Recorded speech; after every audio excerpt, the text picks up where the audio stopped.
खाथि खाथि पिकनिक जालायनाय ओ लोगोफोर खाथि खाथि पिकनिक जालायनाय बेसेबा रंगिना बेसेबा समायना नै गोदान बोसोरा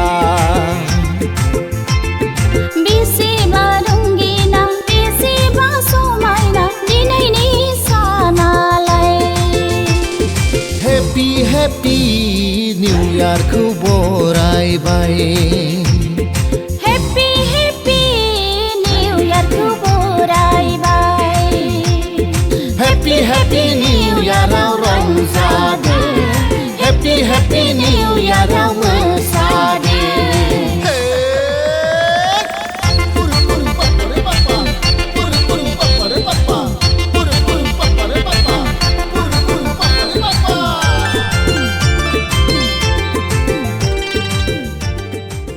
मा बुङो दिनै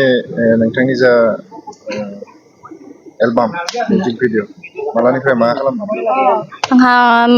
थारमाने आङो मोनसे एलएस प्रडाक्सन फिसा प्रडाक्सन आरो एसेबां गिदिरबो जायाखै बेखौ आं सालायनाया थांनाय एप्रिलनि खै थारिखमोनथाय 17 निफ्राय स्टार्टिं खालामनानै दिनैसिमहालागै सालायबोगासिनो दङ दिनैबो बे निउ इयारखौ बरायनायनि थाखाय मोनसे ओरैनो मिउजिक भिडिअ ओरैनो फिसा पार्टिजों लोगोसे बेखौनो खालामफैदों मेथाइआ जाहैबाय हेमन्त दा लिरनाय टिउनखौबो बेनो होदों सिंगार हिसाबै दङबा जा देरहासार फंबाय दङ लोगोसे आंबो रोजाबदों बेनो दा बिनिनो एसे थारमाने माबाया सोलिगासिनो आरो दिनै बे मिउजिक भिडिअखौ नुगोन साननै सानथामसोनि गेजेरावनो नुनो मोनगोन आरो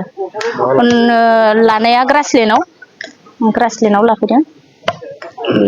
लकेसन मोनसेयावनो कमप्लिट बेखिनियानो मेथाइआ माबायदि मेथाइआ बोसोर गोदानखौ बरायनाय लोगोसे जों जेरै गोदान बोसोर फैलायबाय बा जोंनि बैसोआ मोनसे बारायलायबाय गोजाम बोसोरखौ जों आलो गोजोनैनो बिदाय होलांबाय गोदान बोसोरखौ जों बरायलायबाय बे नेक्स्ट इयाराव आरो बेनो आरो मोनसे जेनेबा बोसोरसे बारायलांलायबाय आरो जोंनि जेनेबा आविया दिनै मिउजिक भिडिअ शुटिं सोलिगासिनो बिनिनो शुटिं सोलिगासिनो दङ बेसेबांसो आगबारायदो ओरैनोथ' दा आधा थांबाय होननानै बुंनांगोन आरो दंबावो आरो आधा दंबावो रायजो राजाफोरखौ आं बेखौनो खावलायो जे नोंथांमोना अननानै आंखौ सापर्ट खालाम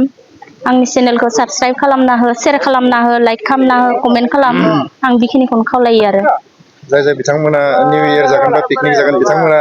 बे मेथाइजों रंजागोन होनना सानो नामा आंथ' बेखिनिखौनो आसा खालामनानै दङ जेनेबा आंनि मेथाइखौ जाहाथे रायजो राजाफोरा अनसायगोन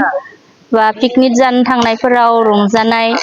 बा गोदान बोसोरखौ बरायनायनि थाखाय रंजानायाव एसेबाबो थारमाने आंनि मेथाइआ साक्सेस जालांगोन होननानै आं सानदों आरोना